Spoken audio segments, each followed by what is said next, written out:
ngoku singena kwiyure yokugqibela yenkqubo senze njengesiqhelo kaloku sakuphathela oni noni ndithetha kaloku ngeendaba ezinesondlo kusakhona ke nokunye ngoko ke ungaqhubeka wena uhlale nathi apha enkqubeni kanti ke usahleli nam Nadia Gadambuza. Yes, hayibo makholkholi. Hayibo makholi. Hayibo, what qonqona bajonge focus on myself. Dear self-love. Hayibo kaloku ndilindele ukuthi no makholkholi. Hayi literally gwitsho. Sasiyiqwela ngoku siyiqukumbela kodwa ke sijayive kamnandi xa siyiqwela le yayiyure sathi hit samantombi ekhaya seleke mbukeli sikude kufufe kuyiqweleni yanamhlanje kodwa ke anokwazi ukuthi nje sigaleleke nje kophuma neyokuhlanganisa ngokuba uvimba wethu usamimithekile mbukeli ukuze ke uzivele uzibonele oku akhona amanqaku esiza kuphothela wona sizoqhubeka kaloku sibe nodliwano ndlebe nabantu uye wababona kaloku mbukeli besina bededelana kweliqonga lalapha ekhaya Jikelele sikhona kaloku mbukeli ezemidlalo neziqhubekayo apha ekhaya naphesheya kwamalwandle xa siyiqwela mbukeli qiniseka ubana uthe zava hleli nathi apha ekhaya Jikelele njengokutshilo kaloku ndim umakholkholi uMahlangothi masijonge sibala phambili.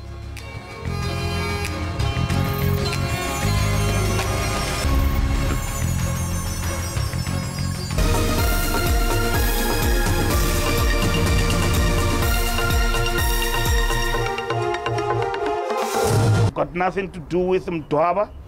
I know him from far. I've got no business dealing with him. Usosiba Jikelele wensi umnumzana afikile Mbalula mangalele usomashishini umthunzi Mdwaba ngokumonyelisa emva kokuba lo kaMdwaba etyhola umnumzana Mbalula kunye nabaphathisi abathathu ngokufuna ukuba abafumbathise.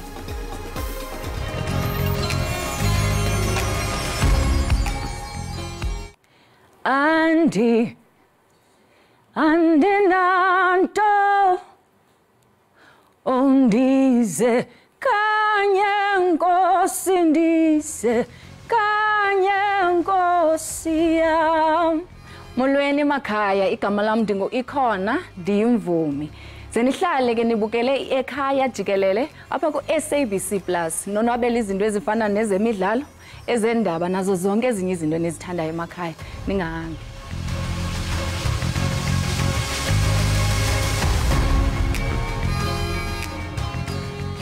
Usosiba Jikelele wensi umnumzana afikile Mbalula umangalele usomashishini umthunzi Mdwaba ngokumonyelisa emva kokuba lo kaMdwaba etyhole umnumzana Mbalula kunye nabaphathisi abathathu ngokufuna ukuba abafumbathise. Umnumzana Mdwaba utyhole umnumzana Mbalula umphathisi wezezimali umnumzana Enoch Godongwana owezabasebenzi umnumzana Thula Ncesi nowemfundo ephakamileyo uGqirha Blade Nzimande ngokuba kaloku bafune ukufunjathiswa ngemali engamakhulu amahlanu ezigidi zerandi kwingxowa yabangasebenziyo UIF. Unobhala Jikelele we-ANC uvulelele icala esiteshini samaphoyisa eSentin namhlanje. UMdwaba wathi uMbalula kanye nongqongqoshe abathathu wezemfundo ephakeme uBlade Nzimande, wezemsebenzi uThula Ncesi kanye nongqongqoshe wezezimali uEnoch Godongwana bafuna u500 million wamarandi njengentshontsho. I've got nothing to do with Mdwaba. I know him from far. I've got no business dealing with him. Neither his people or whoever that he claims would have said these things and all of that. I know nothing. I've opened the case. And then I am also challenging him in terms of the law. If it's not, we will meet in court. And that's what I'm determined to do. Ungqongqoshe wezezimali Enoch Godongwana abameli bakhe bathumele uMdwaba incwadi egunyaza ukuthi ahoxise amagama akhe einzukweni eziyisikhombisa ezizayo mayehluleka bazomfaka enkantolo. uMbalula uthi uMdwaba uyasikhulumela nje ubufakazi akanabo. Names have been thrown and there is no cause of action against those people, but spurious allegations are then made against individuals, including the Secretary General of the ANC. Isigungu esiphezulu senhlangano ebusayo phecelezi abaholi abayisikhombisa ngomsomluko bazobiza ungqongqoshe wezemsebenzi uThula Ncesi ukuze azochaza ngaleli ithenda. Ngingusamkele Maseko ngibekele izindaba zeSABC eSentin. Ukanti umrhanelwa wesithathu ubanjiwe malunga nezityholo zobusela kwifama kamongameli uCyril Ramaphosa iPhalaphala eBilabila eLimpopo. Umrhanelwa ubanjwe izolo. INPA ithi umrhanelwa uza kuhlangana nabamangalelwa ababini, ummi waseNamibia uEmanuela David kunye noFroliana Joseph, xa bevela kwinkundla kamantye yaseBilabila ukuza kufaka isicelo sebheyile namhlanje. UDavid noYosef baza kuphinda bavele enkundleni okwesibini. Kutyholwa ngokuba bebengaphezulu kwama500,000 eerandi. Igunya abantu lezotshutshiso lithi aba bathathu bajongene namatyala amaninzi aquka ubusela kunye nokuxhaphaza imali ngokungekho mthethweni.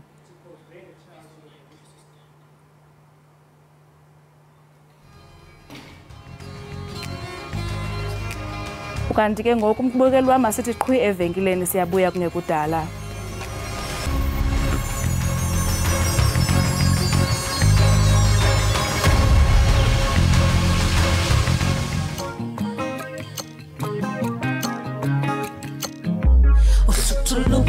Bami bonke ndabona apho sozukhule ubudoko nabo zona izenzo nazo sozukhule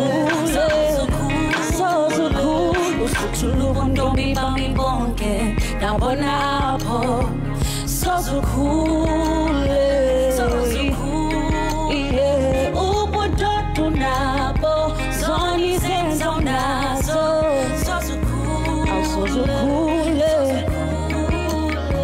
I don't know how much longer I can take this, 'cause we've been fighting for months. There's no trust, Lord forgive us. I've been crying too much. Fire raging, I've been losing all my patience. My heart's racing, and all the silence I'ma break it. But dikungamile, inhliziyo yami ndiyivalile. Ukwazenza izinto ezibhalile, ucimba ungubaliwe. Dikungamile, inhliziyo yami ndiyivalile. Ukwazenza izinto ezibhalile, ucimba ungubaliwe. Usuthuluka ntombi bami bonke ndabona apho sozukhule ubudoko nabo zona izenzo nazo sozukhule usuthuluka ntombi bami bonke ndabona apho sozukhule ubudoko nabo zona izenzo nazo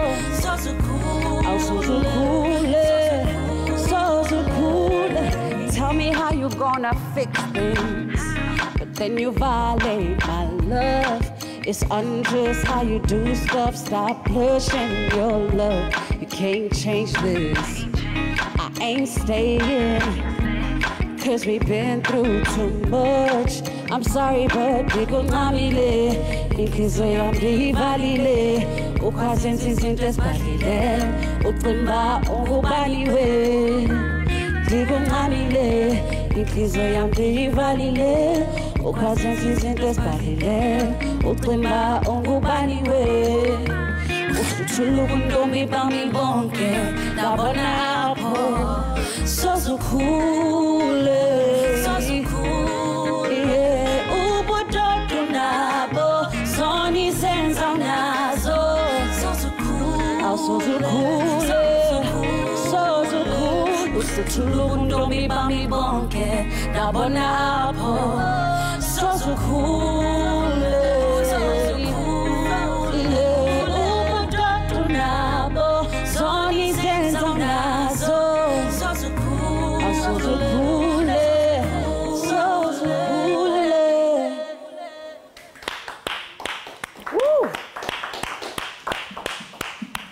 Nice one.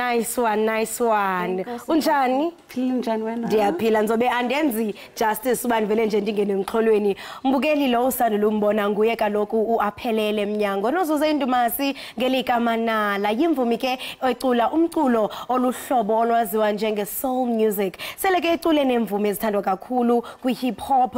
Kulula kaloku kuquka kaloku Germany Major. Watsiba ke waya na phesheya kwemida. Sirhabulisile ke kumculo wakhe. Ngoku lixesha lokuba sive banzi ngaye. Sikubulise Aphelele. Enkosi kakhulu molweni. Ndiphilile njani wena? Ndiyaphila Nkosi nami wasiculela kamnandi futhi Friday so emotions zethu zithi ziphinde zithi enkosi kakhulu. Ngaphambi kokuba singene banzi kumculo wakho ungathi ungubani uAphelele? uAphelele intombi yomXhosa waseBhisho.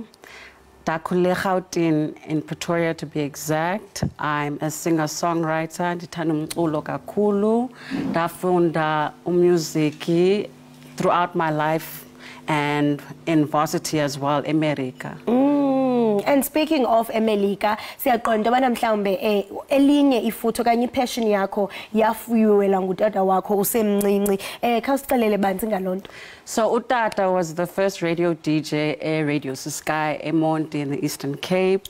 So inspiration yam drew a lot from yena, and I was blessed with the opportunity to go study music after I matriculated in 2012.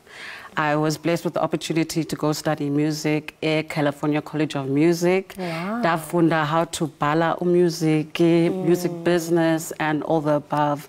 So it was a great opportunity to be there and learn about umculo. Wow, that's such an amazing opportunity. And ndiyahalela uqondo bana xa uzothi uye wabe kanti utsibela naphesheya kwamalwandle. Xa sobuyela apha ekhaya ke ngoku ungathi mhlambe zintoni obona ukubana ziyasilela in the music industry. Ongathandi into bana xa uthi ujonga mhlambe phesheya ubona into bana bona ingathi noko sele bephambile ba-advance. Ongathandi into bana zi-implementwe zii-artists lapha ekhaya. I think what is needed up in Mzansi is more opportunities for artists, more opportunities for performances, more collaborations, and more contribution in terms of what we're doing in the music industry. Yeah, and I mean, part of your success, uye wabe kanti uyacula kumbhiyozo kamama uWinnie Madikizela Mandela ongasekhoyo. Khasibalisele ngalonto. Ibento enhle kakhulu. It was a great experience to be embraced by uMakhulu Winnie and to experience uthando lakhe, and for her to hear my voice before she had passed. It was just an amazing experience. Wow. And I mean lengoma ubusando luyiperforma uchinto bana soze akhule. Khona amagama enithenda wacaphula athi ubudoda unawo kodwa izenzo awunazo. Kukhale nyonini? So ingoma came about in the break of the pandemic that we've been experiencing as abafazi, and it was made to bring light to izihlungu zabafazi. As women, we go through things on a daily basis, and sometimes there's no light shed to that. So I just wanted to bring light shed to it. And speaking of light, I mean siyaqonda bana ukuhlukunyezwa nokuxhatshazwa kwamanina ngumba ongapheliyo unyaka nonyaka. I mean just coming up towards month end nge-25 kaNovember saba nentsuku ezi-16 where sithi phansi ngokuxhatshazwa kwamanina, and the theme for this year it invest to prevent violence against gender-based violence. I mean njengokuba ungumculi usebenzisa ilizwi lakho uqinisekisa into bana uhambisa ivangeli lokuba uthi makuyekwe phansi uyeke ukuxhatshazwa kwamanina. Ungathi mhlawumbe i-artists sebenzisa igunya lazo, that is their voices, to raise these awarenesses. And indoni mhlawumbe ongathanda uyibona isenzeka uqinisekisa ubana siyaphuma kulomkhwa? Benzothi, I would love to see amapolisa work with the people who are currently struggling and going through ezizinto. And also I'd just like Tina as the artist to bring more light for these issues that we're currently experiencing. I feel like when there's more light shed, there's more knowledge for us to know. True that. Future projects, ithini kamva? So, Disando release on the 3rd of November, my new single titled We Going In. And yeah, I can't visualize on a lyric video for the new song. Yeah, amazing work. And mhlambe ungathi as an artist, because siyaqonda banicandelo lomculo alilula kanga njengokuba sibhekile ikhona imingeni ojamelene nayo, but ungathi mhlambe wena as an artist yintoni egcinayo, what keeps you grounded? I think as an artist, what keeps me grounded is family. No tando that I receive from my family. I am super grounded and rooted in who I am, umanala, and my roots. So I'm grateful for the support system that I have, and I guess that's what supports me. Yeah, and speaking of support, ungathanda uthini kubalandeli bakho babukeleyo ngoku abathi yoy oko sihamba nawe futhi ke sisazokulandela everywhere that you go. Athina amazwi ongathanda uwadlulisa kubo? Benzothi enkosi kakhulu for the support. Thank you so much for uthando lwenu. Please keep supporting, please keep looking out, and enkosi kakhulu for this opportunity. Yeah, bakulandela apha abantu xa bekufuna? Ndingumanala, MA_NALA. On all of social media platforms. Enkosi kakhulu Manala, bekumnandi uba nawe. Lo ke mbukeli besincokola naye nguye uManala, umculi wesoul esirhabulisa ke kuhambo lwakhe njengovumi. Kodwa ngokumbukeli masithi qhwi sirhabule apha evenkileni, ungaqoshi uqoshalaze uzabukele iEkhaya Jikelele.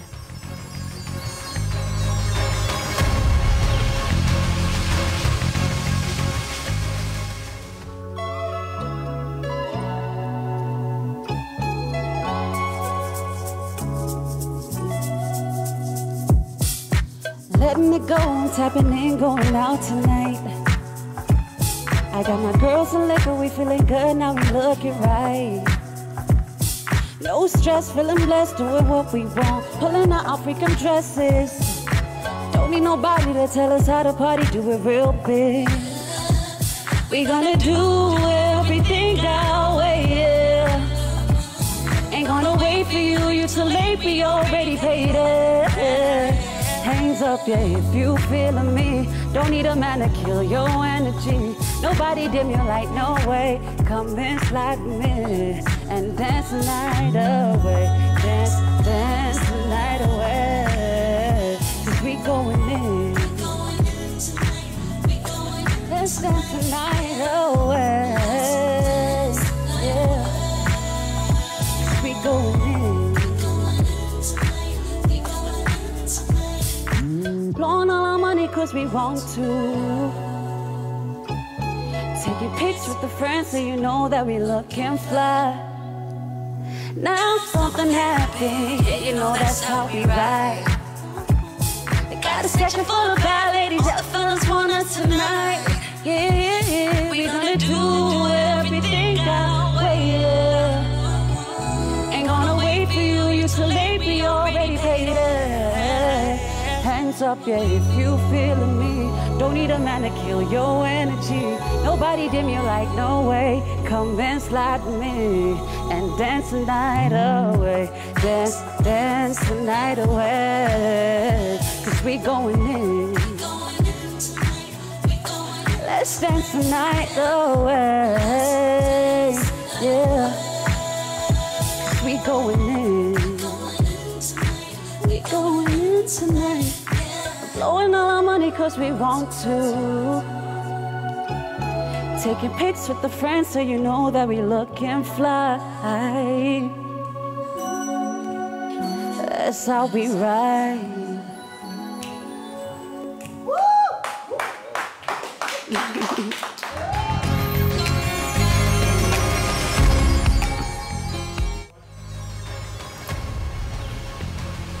Sibambe ngazibini ngokuba nihleli nathi apha ekhaya Jikelele. Sitshilo kaloku xa siqala inkqubo into yobani Friday mayifane nezinye i-Fridays. Ngenene kuyavakala mbukeli liyatsho igwijo siyatsho singqe apha ekhaya Jikelele. Jonga ngoku singena kwisiqendu sethu esisithandayo esithi X Trends. Ukanti ke namhlanje siqaphela #MthunziMdwaba #Gareth Cliff. Unobhala Jikelele we-ANC ufikile mbalula uvula ityala lolwaphulo mthetho kwingqonyela yenkampani Tuja Capital uMthunziMdwaba. Tshanje kuvele ingxelo yezamabango athi abaphathiswa abathathu baye kumdwaba njengenjongo zokufumana imali engama500 ezigidi zerandi kwisivumelwano se-UIF se-5 billion rands. Ngumbalo ombukeli apho ekhaya otshisa ibunzi kakhulu lona ethetha ke ngaphandle kwesikhululo samapolisa sase-Sentin phezolo. Umbalula uthe ezizityholo zijongela phantsi yena neqela lombutho we-ANC kanti ke abantu abakwazanga ukuthula tu phaa kwikhasi lika-X bathe mabaphefumle. Make sijonge mbukeli into yokubana bathe baphefumla babhale besithini na. I'm out of names. Utiana Mthunzi Mdwaba would not just wake up and accuse senior ANC officials about corruption when there isn't any. He knows the consequences of his actions and is ready for them. I believe Mthunzi Mdwaba. We are performing like I'm out of name decision. Bana Mthunzi Mdwaba akasoze nje vela vuke atyhole abaphathi bayo kaloko kanye ababaphezulu pha kwi-ANC abafana nabo omnumzana uFikile Mbalula Inogondogwana njalo njalo. Uthi akasoza vela avuke nje abatyhole ngobuqhophololo xa kanti abukho. Uyathi into bana yena uyazazi i-consequences okanye mhlambe into enothi yenzeke xa kanti akanyanisekanga. Uyatsho uthi mna ndiyamkholelwa uMthunzi Mdwaba. Chunce besijonge abathe babhala besithini. Uthi unomfundo Makhele, great. I look forward to the SAPS investigation and Mdwaba's response. Uthi ke yena ufuna ujonga uba amapolisa azayiphanda njani lento nempendulo ke kaMdwaba. Sijonge olandelayo. Sisajonga kaloku #Mthunzi Mdwaba. Uthini uPuleng? Puleng uthi kuyafana, no one will be arrested or held accountable. Wafaka nela emoji ethi hayi ngenene kuyafana noba mhlambe kungathi kuthweni kwenzeka ntoni akukho umuntu ozawube kanti uyabotshwa okanye athatha uxanduva ngalonto leyo eyenzekileyo. Asazi noba ke bakhona na abathe baphefumlo okanye sithi chunce besijonge enye i-hashtag yesibini. Sijonga ke #Gareth Cliff. Umsasazi uGareth Cliff usesithatheni emva sokuhlekisa ngomphathiswa uNaledi Pandor. uGareth Cliff ubangele ingxokolo kumakhasi onxibelelwano ngokufaka umfanekiso womphathiswa wezobudlelwane bamazwe ngamazwe uNaledi Pandor enxibe ihijab. Kulo mfanekiso uPandor ufake isikhafu. Kwicaption yakhe ayifake ku-Instagram uCliff uthethe wathi, when the best you can come up with for Halloween is to dress up as a turd. Hey, hi. Inhloko yesebe lezobudlelwane bamazwe ngamazwe nentsebenziswano uClayson Munyela wabelane ke ufakele post ku-X into leyo ke ebangele ingxoxo mpikiswano kumakhasi onxibelelwano. Abantu abaninzi bebemgxeka uCliff abanye besithi ibingesozithuko nje kuPandor koko kubafazi okanye kubafazi abanxiba yona kaloku ihijab. Hey, bukeli masijonge ke abathe baphefumle besithini pha ku-x.com. Afropolitan uthi Naledi Pandor is arguably South Africa's best diplomat. Gareth Cliff's comments are Islamophobic, racist and misogynist. He became irrelevant decades ago. Afropolitan uyasigxeka kakhulu isithombe esithe sabekwa nguye uGareth Cliff pha kumakhasi onxibelelwano sisho into yobana noko sibonisa into yobana u-racist unako ukubukulana ngobuhlanga kwaye ke uyatsho into yobana kwa into yakhe ayisacacanga kudala waba irrelevant kwiminyaka ekudala yagqithayo. Sijongo landelayo khona omnye landelayo. Uthi Eyana Wilkinson, once again, apartheid apologist Gareth Cliff has proven that he is not only a racist but also an Islamophobe, misogynist and sexist, who believes that his whiteness gives him the right to defy our constitution and practice hate by insulting Minister Naledi Pandor. Ndiyaqonda wena makhulu bana nalona uyavumelana nalo sisandomfunda ngoku bathetha into enye, into yokubana unabo ubu-racist kwaye indlela athetha ngayo nee-minister zethu uzijongela phansi kwaye ne-constitution yethu akayiboneli ntweni. Uthini uAyisha? Aisha Uti, the problem with Gareth Cliff is that he thinks he's the funny kid in class, but he's actually the pathetic bully who needs to reach new lows to gain attention. Hey, zimvo zabantu uthi ingxaki yakhe kanye uGareth Cliff into bani ucimba mhlambe ulamntana ohlekisayo eklasini. Kodwa eyona nto yena uyathi into bana uyibhuli uyabhulisha futhi ke ufuna nje ukufumana i-attention ngezi zinto azenzayo. Uthetha nje ngeminister yethu yonke, i-diplomat yethu unale diphando ayithethe ngolo hlobo. Hayi zizimvo zabantu kwaye ke siyathanda mbukela into yokubana sikrobisa into yobana ezi ke zizimvo okanye imibono yabantu pha kwikhasi lika X kwaye ayenzi okanye ayinxulumananga nayo ijelo le-SABC okanye inkqubo u-SABC lihaye masibathathe sibasivenkileni. Hayi ke kusebenzaba mnandi mbukeli benditshilo kaloku ndathi ulwesihlanu makafane nomnye masisela amanzi siyabuya kwangoku ngakuyi.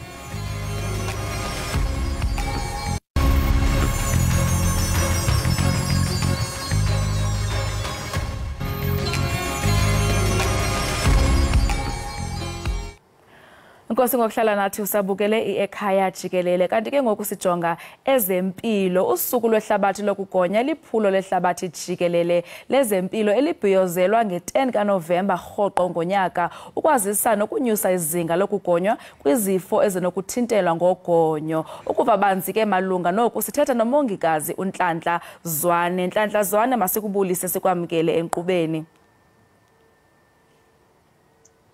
Ngiyabonga kungamkela inibingelele nonke emakhaya.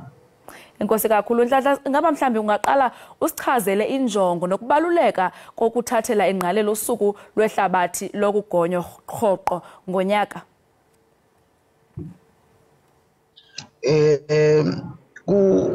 Lolusuku lelibaluleke kakhulu ukuthi silinake njengabahlali nasemphakathini ngoba lelisuku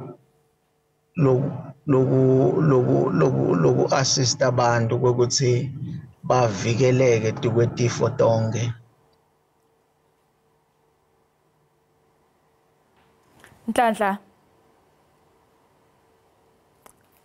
Hello Nhlanhla, usandiva? I'm losing you. Hello. Oh, nami ngathi uyawanqhawukela kancinci. Usandiva kakuhle ngoku? No, awuvakali kahle uyabaleka. Kodwa ndiyakuva mna. Xa siqhubela phambili ungathi zeziphi ezona izinto ziphambili ekuza kugxilwa kuzo kumxholo walonyaka? Loku phambili kakhulu ukuthi bantu laba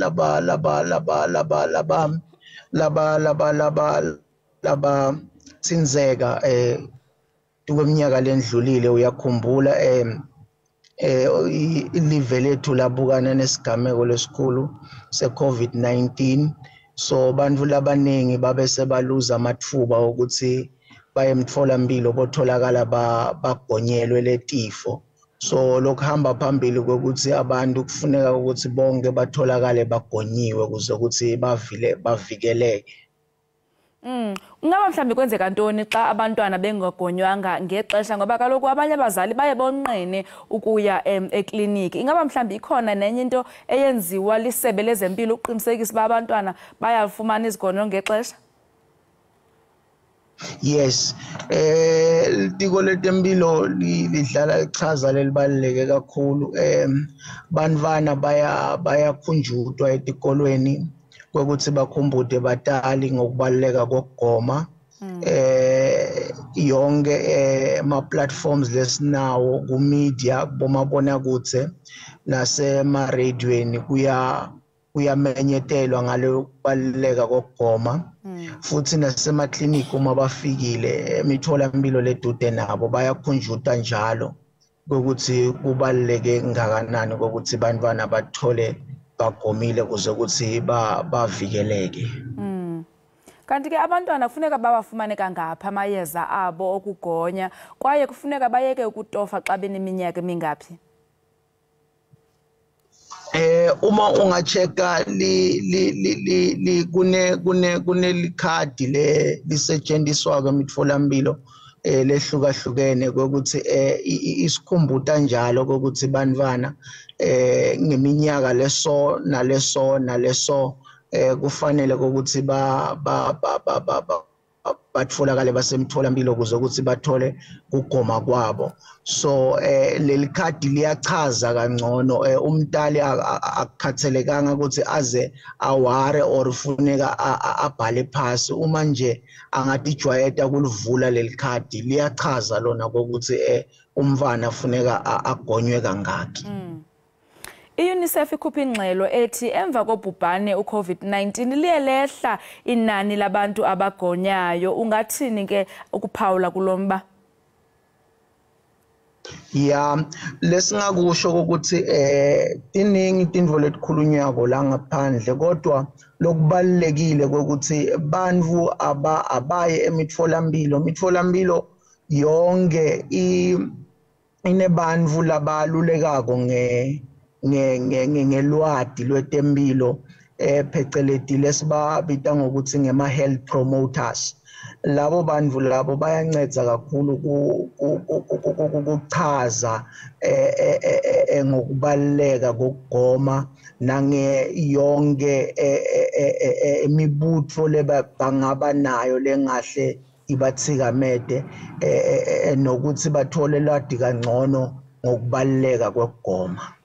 Enhlanhla bendikhe ndabuza umbuzo othi kuye kuthini xa umntana engafumenanga mhlambi amayeza kwangethuba, mhlambi uthi umzali hayi andikwazanga uyofikelela namhlanje ndizawuzama mhlambi kule veki zayo kanye kule nyanga izayo, ziye zithini iziphumo zalonto? Uma umntwana amise lithuba lokuthi agonywe, uvunyelekile ukuthi noma ngasiphi isikhathi ukugoma akunasikhathi ukuthi ngoba namhla kwakufanele uye emtholampilo. That is why we have what we call ama-PHCs nama-CHCs ngokuhlukahlukana kwetempilo letitfolakalako. Laba labanema-CHCs bayakhona ukuthi nanoma ngakaphumelelanga kuya emini nanzambama angasaya ekliniki athole kuvuliwe bese sebayamgoma. And bendikhe ndava kuthiwa iikliniki zizawuvula ixesha elide kule season siya kuyo. Noko ke andiyathemba ababukeli bakumamele into yobana ikliniki iyavulwa na late, awunyanzelekanga into yobana uye kanti ekuseni. So ke ngoku Nhlanhla kule World Immunization Day singalindela ntoni kwisebe lezempilo? Lesingakulinzela ukuthi sibuke ukuthi bantfu labanengi batfolakala bagonyiwe kuze ukuthi wonke umuntu avikeleke. Nhlanhla mandibulele kakhulu ngexesha lakho. Sorry, I didn't get that. Ndithe enkosi kakhulu ngosinika ixesha. Ngiyabonga nami. Enkosi kakhulu, siyathemba ba i-World Immunization Day abantu bazayithathela ingqalelo. Kengoku umbukeli wami asithi qhwi evenkileni, siyabuya kungekudala.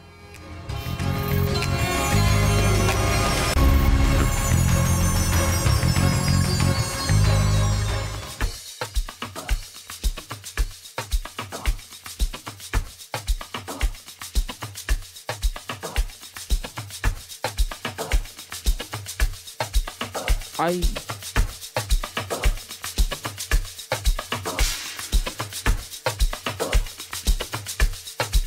Essentially, I saw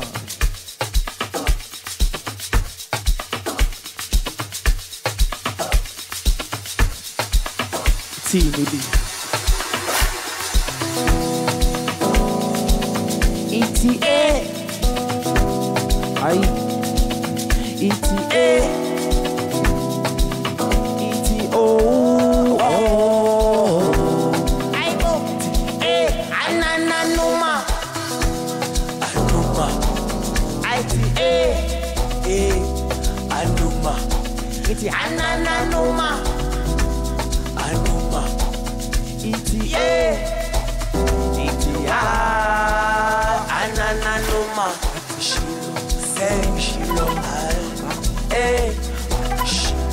Shilo, anana noma, shilo, but shilo,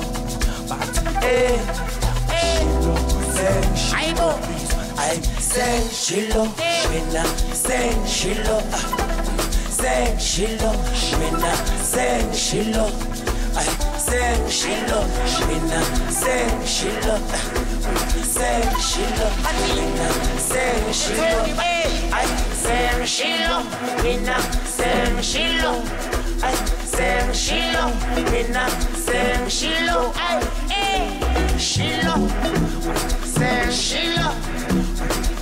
Shilo, I say Shilo. I manyang luma, yes it's so kukuka. Tony's like I no make, still lose spots my puma. Cherry miss pura, it's handy in dwang e puma. Get good toli shezi, umuntu othanda ukufunda. I luma, yes it's so kukuka. Tony style, I know me, still lose spots my puma. I cherry miss pura, it's handy in doang e puma. It's in a cool tolly, umuntu othanda ukufunda.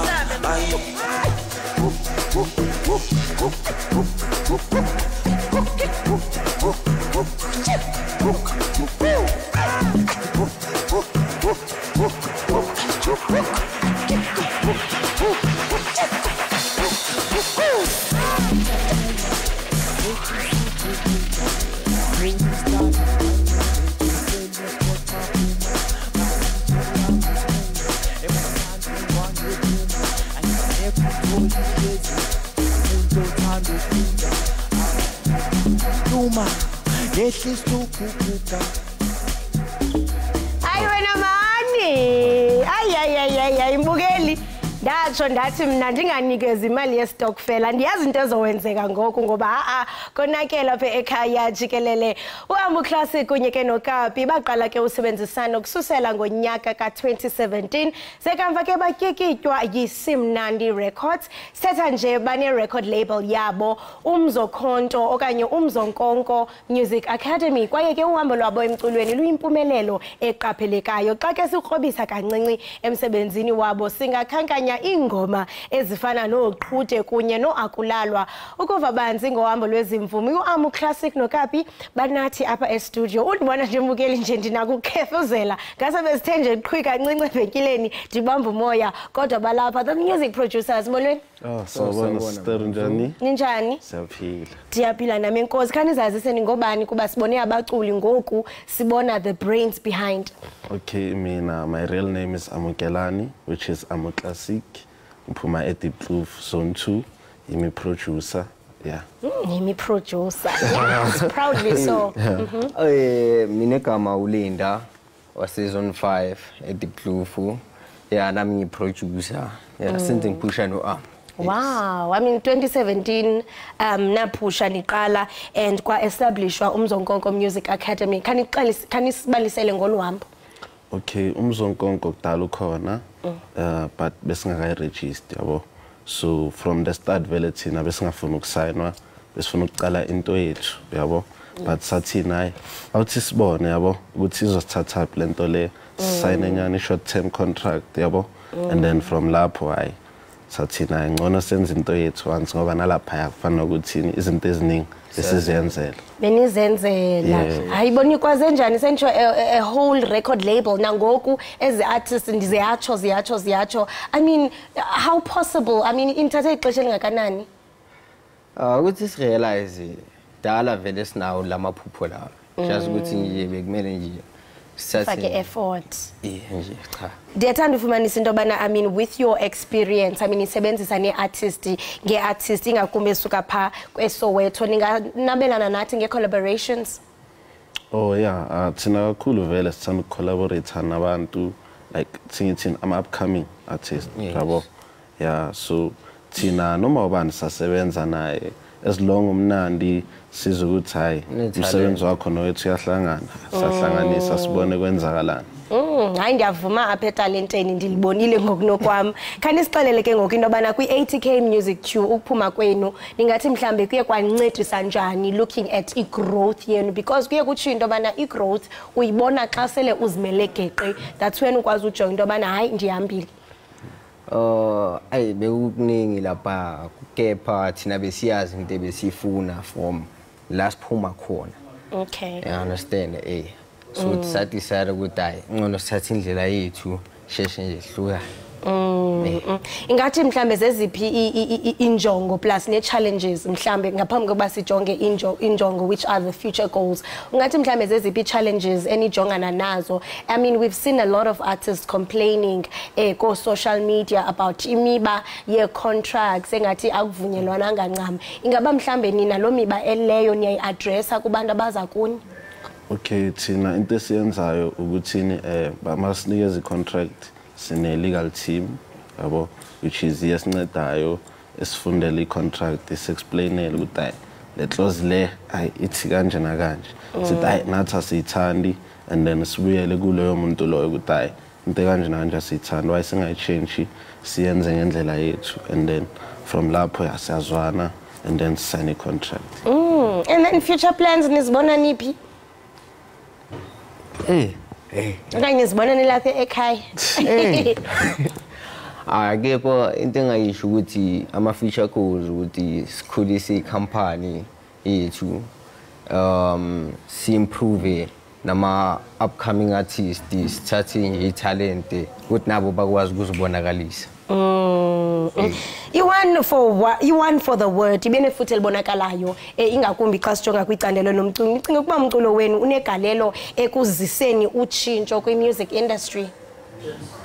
Ngasho ukuthi yebo, ingoba u-different and u-influence abantu, une-impact empilweni zabantu, so kumele nje sihlezi sicaphele lapho ukuthi abantu bahlezi bahamba ngolayini. Yeah, bahamba ngolayini. And into eniyithanda into yobana you went straight to the ground, niseSoweto eKasi, apho sibona into yobana abantu abaninzi mhlawumbe uzofumanisa into yobana umuntu unalo italente but akukho mhlawumbe i-record labels ezifana nezi zenu that will unleash the talent. How is the reception from abafana namantombi mhlawumbe abaphansi kule record label?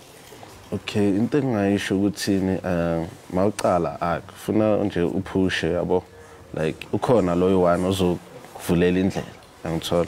So injalo ilife khona umuntu umele akunlokhele umnyango yabo.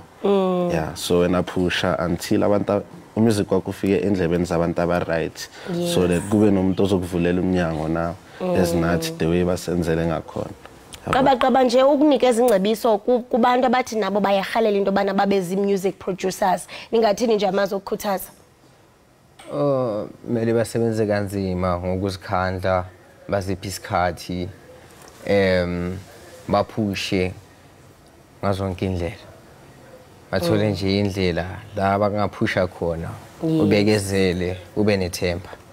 Ubekezele ube nethemba. Siyabulela kakhulu kwaye ke sinqwenele lokuhle kumsebenzi eniwenzayo. Nibaqokelele bonke, sibafuna sibabone apha ekhaya Jikelele. Kunjalo, sabonga nathi. Right, imbukeli ekhaya Jikelele. Masibambe ngazibini kuwe kaloku ngokuba uye wavuka nathi kusasa de ibe ngilomzuzu wokugqibela ngenene mbukeli asiyonto ngaphandle kwenu. Siyayiqola siyayiqonqotha ke namhlanje kodwa ke siyathemba mbukeli into yokubana hayi ningazinza niyaphi okanye sanilungisela ukujive. Hayi ke mbukeli kunganje mbukeli selusazi into bana uzawuvutha apha e-studio. Sinishiya nabo kaloku abafana bamapiano basilandela i-weekend enkulu. Sinthanda kamnandi.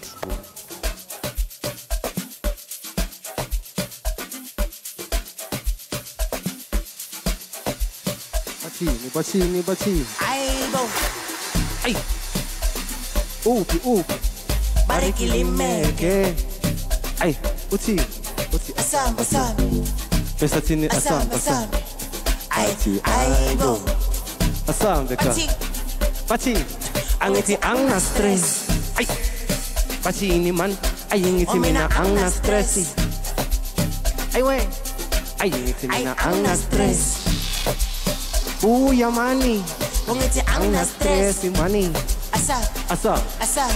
yangithi angina stress noma ungangigila mina angina stress Ayibo. noma bangathatha mina angina stress noma bangathenga mina angina stress bathini mani angina stress noma ungangigila dali angina Ayibo. stress noma ungangihetha mina angina Uthini stress lime? noma bangathatha mina angina uthini stress uthi angina stress ayibo ngithi angina stress uthi ungayifela ukuthi angina stress Bathini mani? abana stress namatenya wonke nawo Bathi awana awana stress asina stress angina stress angina stress mina angina stress angina stress angina stress asina stress Ayibo. ngithi angina bathini stress mani Sabe mkopaisa, sabe mkopaisa, sabe mkopaisa, sabe mkopaisa. Iti, ai. Woza, woza, woza, woza, woza, woza, woza, woza, woza. Asam. Iti ni mani. Ai, ai, basi mangtala ngai shugumi. Ai,